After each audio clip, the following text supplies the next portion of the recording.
ሰላም ጤና ይስጥልኝ ክቡራትና ክቡራን ዩቲዩብ ቻናል ቤተሰቦች ሰበር ዜናዎች ይዤ ቀርባለሁ። በርከት ያሉ ሰበር መረጃዎች ዩቲዩብ ላይ ሲጫኑ ቀድሞ ለእናንተ የማስታወቂያ ምልክት ወይም ኖቲፊኬሽን እንዲደርሷችሁ የዩቲዩብ ቻናልን ሰብስክራይብ በማድረግ የደወል ምልክቷን መጫን አትዘንጉም።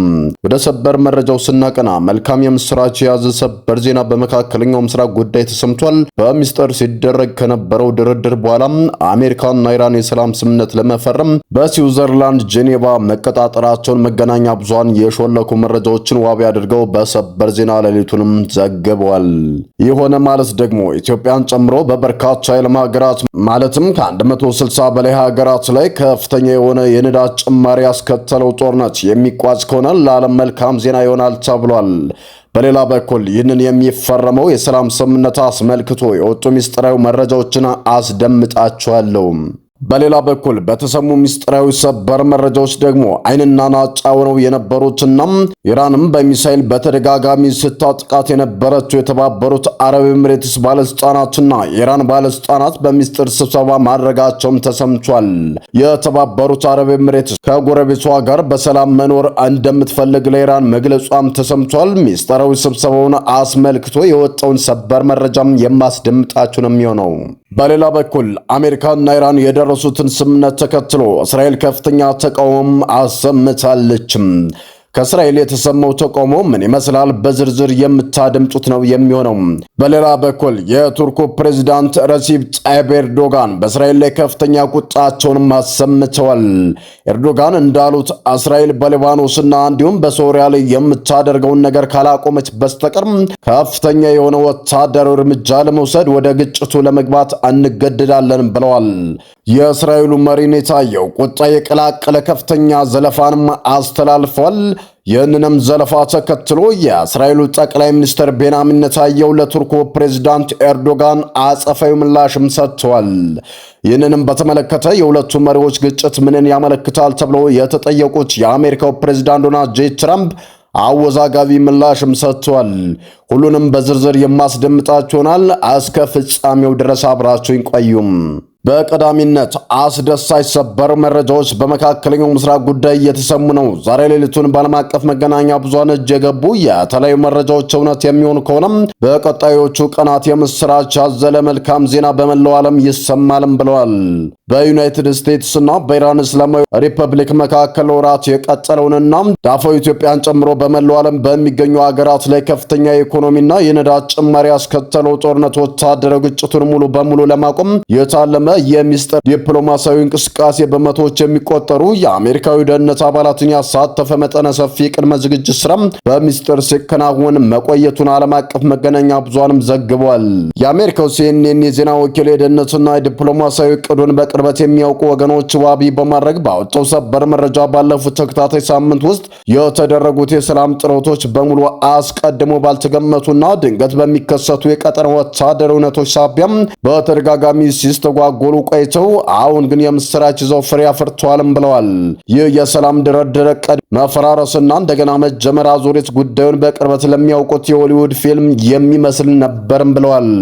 በዕቅዱ መሰረት የአሜሪካ የሰላም ድርድር ልዑክ መሪው የሆኑት ምክትል ፕሬዝዳንት ጄዲ ቫንስ እና ልዩ መልእክተኛው ስቲቭ ዊትኮፍ ከኢራን ከፍተኛ ተደራዳሪዎች ጋር እንዲገናኙ ለማድረግ የአሜሪካ ወታደራዊና የደህንነት የቅድመ ጉዞ ቡድን ወደ ውጭ ሀገራት በተደጋጋሚ የተንቀሳቀሰ ሲሆን እቅዶቹ ሙሉ በሙሉ እየፈረሱም ለሳምንታት ሳይሳካ ቆይቶም ነበር። አሁን ግን ይሁን የተባለው ሰምሮ በኢራንና በአሜሪካ መካከል 90% መስማማት ላይ መደረሱን ለጉዳዩ ቅርበት ያላቸው መገናኛ ብዙሃን የዘገቡ ሲሆን ድርድሩም በጄኔቫ እንደሚጀመርም ተመላክቷል። ባለፈው ሚያዝያ ወር ምክትል ፕሬዝዳንት ጄዲ ቫንስ እና ሌሎች ከፍተኛ የአሜሪካ ባለስልጣናት በፓኪስታን አስተናጋጅነት ከኢራን ባለስልጣናት ጋር በቀጥታ ድርድር ላይ ተሳትፎ የነበረ ቢሆንም በወቅቱ ምንም አይነት ይፋዊ ስምምነት ላይ መድረስ ሳይቻልም ቀርቷል። CNN ከተደራዳሪዎቹ ባገኘው ምስጢራዊ መረጃ መሰረት የፓኪስታን ድርድር ሳይሳካ ቢቀርም የአሜሪካ ልዩ ኮማንዶች ጨምሮ እጅግ ከፍተኛ ቁጥር ያለው የአሜሪካ የደህንነት መዋቅር አባል ሌላ ዙር ድርድር ይካሄዳል በሚል ተስፋ በፓኪስታን ምድር ረጅም ጊዜ አሳልፎም ነበር። ሆኖም ያ የተጠበቀው ድርድር በወቅቱም ሳይሳካን ቀርቷል።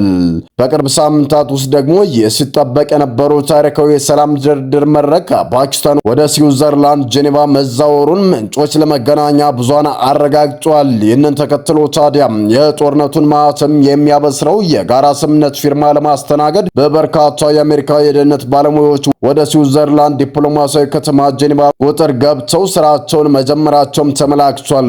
ፕሬዚዳንት ዶናልድ ጄ ትራምፕ በኢራን ላይ ሲሰነዝሩት የነበረውን የትናንትና በስቲያውን መጠነ ሰፊ ጥቃት ሙሉ በሙሉ እንዲሰረዝ ማድረጋቸውና ከኢራን ጋር የመጀመሪያ ደረጃ ስምምነት ላይ መደረሱን ፍንጭ መስጠታቸውም ይታወሳል። አርብ ለሶስት የተለያዩ ዲፕሎማሲያዊ ምንጮች ጠቅሶ ሲኤንኤን እንደዘገበው አሜሪካና ኢራን በሚፈርሙት ታሪካዊ የመግባቢያ ሰነድ የሥነ ሥርዓት አፈጻጸም በስዊዘርላንድ ጄኔቫ ለመፈጸም ከፍተኛ ዝግጅት በጄኔቫ እየተደረገ ነው ብለዋል። እቅዱን በቅርበት የሚያውቁት አንድ ከፍተኛ ባለስልጣናት እንዳሉት ይህ ታሪካዊ የፊርማ ስነ ስርዓት መጪው እሁድ መጀመሪያ ላይ ሊከናወን የሚችልበት እድል ሰፊ ነው ብለዋል። የክስተት ፕሬዚዳንት ዶናልድ ጄ ትራምፕ ሐሙስ ዕለት ከኢራን ጋር ያለውን ጦርነት ሊፈታ የሚችለው ታላቅ ስምምነት መደረሱንና በሚቀጥሉት ጥቂት ቀናት ውስጥ ሙሉ በሙሉ እንደሚጠናቀቅ በይፋ ከተናገሩ በኋላ የወጣ ምስጢራዊ መረጃም ነው። ትራምፕ ይህ የፊርማ ስነ ስርዓት በምክትል ፕሬዚዳንት ጄዲ ቫንስ መሪነት በአውሮፓ ምድር ላይ እንደሚፈጸም ተናግረው እንደነበረም ይታወቃል። ይሁን እንጂ የኢራን እስላማዊ ሪፐብሊክ ባለስልጣናት ይህ ዘገባ እስከተጠናከረበት ሰዓት ድረስ እንዲህ አይነት የመጨረሻ ስምምነት መደረሱን በይፋም አላረጋገጡም ነበር። ስለ ዲፕሎማሲያዊ ድርድር ጥልቅ እውቀት ያላቸው ሁለት ከፍተኛ የኢራን ምንጮች ለሲኤንኤን የዜና ወኪል እንደነገሩት ከሆነ ይህ የፊርማ ስነ ስርዓት በጄኔቫ እንዲከናወን የተመረጠበት ምክንያት ፕሬዚዳንት ዶናልድ ጄ ትራምፕ እና የአሜሪካው ከፍተኛ ልዑክ ቡድን በሚቀጥለው ሳምንት በፈረንሳይ ሀገር በሚካሄደው የቡድን 7 G7 የመሪዎች ጉባኤ ላይ ለመገኘት ከሚደረጉት ጉዞ ጋር የቅርብ ርቀት ስላለው ነው ተብሏል። ከምንጮቹ አንዱ እንደገለጸው የጄኔቫ የፊርማ ስነ ስርዓት የተደረገው የመግባቢያ ሰነድ ተግባራዊ ለማድረግ በሚሰሩት ባለስልጣናት ዘንድ የዲፕሎማሲያዊ ድርድር ሁለተኛ ምዕራፍ መጀመሩንም የሚያበስር ይሆናል ብለዋል። በርካታ ወታደራዊ ምንጮች እንደሚጠቁሙት ይህ ረቂቅ የመግባቢያ ሰነድ ፓኪስታን በቀጠናው የሰላም ድርድር አደራዳሪ በመሆን የተጫወተችውን ታሪካዊ የእርቅ ሚና እውቅና ለመስጠት ሲባል የእስላማድ አዋጅ በሚል ስም እየተጠራ በጄኔቫ ላይ ለመፈረም ተዘጋጅቷል ብለዋል። ሆኖም እስካሁን ባለው ሁኔታ ምንም አይነት ይፋዊ ማረጋገጫ ከኢራን በኩል አልወጣም። አንድ የኢራን ዲፕሎማሲያዊ ምንጭ የኦስትሪያ ዋና ከተማ ቪየና ለዚህ ታሪካዊ ስነ ስርዓት ሌላኛው አማራጭ ሆና እየታየች ነው። ይህ ስምምነትም ሊፈረም ከቻለ ቪየና ቢሆን ደስተኞች ነን ብለዋል። ነገር ግን በቅርቡ የአሜሪካ ወታደራዊ ሄሊኮፕተር በኢራን ድሮን ተመቶ መውደቁን ለሚያሳየውም ሳምንታት የፈጁት እነዚህ ስስ የሰላም ድርድሮች አሁንም ቢሆን በየቀኑ በሚከሰቱም ድንገተኛ ወታደራዊ ክስተቶች ሳቢያ መፈራረስ ሊያጋጥማቸው ይችላል ተብሏል።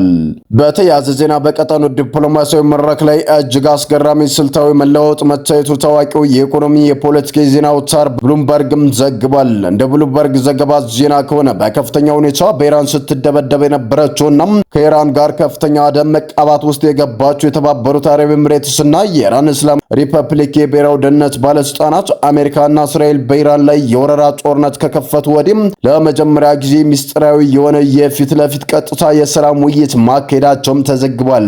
ጉዳዩን በቅርበት የሚያውቁ ሰዎች ጠቅሶ ብሉምበርግ በዛሬው ሌሊት ዘገባው እንዳወጣው ከሆነ ይህ ስብሰባ በኢራንና በተባበሩት አረብ ኤሚሬትስ በቀጠናው የሁለትዮሽ ግንኙነት ማረጋገጥ እጅግ አስፈላጊ መሆኑን በጋራ ተረድተው መምጣታቸውን የሚያሳይ ነው ብሎታል። አስገራሚና ፍጹም ድንገተኛ መለወጥ በመሬት ላይ ያስከተለ ሲል ነው ብሉምበርግ የዘገበው። በተለይም ባለፉት ቀናት ያለውን የተመለከተው ብሉምበርግ ባለፉት ቀናት አሜሪካ በኢራን ላይ የፈጸመችውን ጥቃት ተከትሎ ኢራን የበቀል እርምጃዋን በኩዌት በባህሬንና በጆርዳን ላይ ወስና በተደጋጋሚ ስትመታ የቆየችውን የተባበሩት አረብ ኤሚሬትስንም ግን ምቱን አቀዝቅዛው ቆይታለች።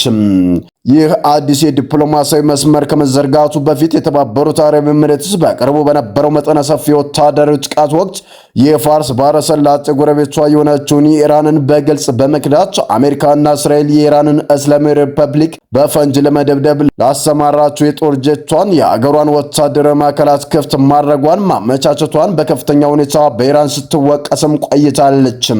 ከዚህም በላይ ኤሚሬትስ በዚህ የጦርነት ወቅት በኢራን ላይ ተከታታይ የሆኑ ምስጢራዊ ድብቅ ወታደራዊ ጥቃቶችን በነጻነት ስታካሄድ እንደነበረ በርካታ ምስጢራዊ ሪፖርቶች ያረጋገጡ ሲል ነው ብሉምበርግ በሰፊው የዘገበው። ዘገበው። ኢራን በበኩሏ ራስን የመከላከል መብቷን በተግባር በመጠቀም የተባበሩት አረብ ኤሚሬትስ ላይ ጠንካራ የአጸፋ እርምጃ መውሰዱ አይዘነጋም። ይህ በእንዲህ እንዳለ ጠቅላይ ሚኒስትር ቤንያሚን ኔታንያሁ አሜሪካ ከኢራን ልታደርገው ባለው ስምምነት ዙሪያ ከፕሬዚዳንት ዶናልድ ጄ ትራምፕ ጋር በስልክ መወያየታቸውን ጠቅሰው በመጨረሻም የሰላም ስምምነት ላይ የኢራን የበለጸገው ዩራኒየም ሙሉ በሙሉ ከሀገሪቱ እንዲወጣም የኒውክሌር መሰረተ ልማቶቿ እንዲፈርሱ በባላስቲክ ሚሳይል ምርቷ ላይ ጥብቅ ገደብ እንዲጫልና በቀጠናው ለሚንቀሳቀሱ የውክልና ኃይሎቿ የምታደርገው ድጋፍ እንዲያከትም ትራምፕ ቃል መግባታቸውንም ገልጸዋል። ይሁን እንጂ ሲኤንኤን ባደረገው ግምገማ ትራምፕ ባለፉት ሳምንታት ትኩረታቸው በዩራኒየም ላይ ብቻ እንደነበርና ስለ ሚሳይልም ሆነ ስለ ውክልና ኃይሎች አለማንሳታቸውንም ጠቁመዋል። በተያዘም የቱርኩ ፕሬዝዳንት ረሲፕ ጣይብ ኤርዶጋን እስራኤል በሶሪያና በሊባኖስ ላይ የምታደርገውን የአየር ድብደባ የቱርክን ብሔራዊ ደህንነት የሚፈታተን ደረጃ ላይ በመረሱ በዝምታ እንደማያዩትና ቱርክ ጦርነቱን ልትቀላቀል እንደምትችል ማስጠንቅቀዋል።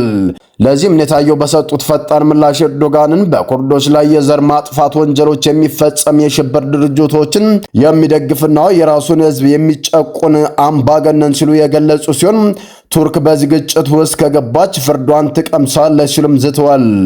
የአሜሪካው ፕሬዝዳንት ዶናልድ ጄ ትራምፕ በቱርክና በእስራኤል መሪዎች መካከል ስላለው ፍጥጫ ከጋዜጠኞች ለቀረበላቸው ጥያቄ ሲመልሱም ኤርዶጋን በጣም ጥሩ ወዳጃቸው መሆናቸውንና ከቱርክ ጋር ምንም አይነት ወታደራዊ ግጭት እንዳይፈጠር በቀጥታ በስልክም ደውለው ማነጋገራቸውንም ገልጸዋል። ሰላም ጤና ይስጥልን። የተወደዳችሁና የተከበራችሁ የሚዲያችን ቤተሰቦች ለሰዓቱ የነበሩን መረጃዎች እነዚህን ይመስሉ ነበር። በሌላ መረጃዎች እስከምንገናኝ በያላችሁበት ሰላም ቆዩልን።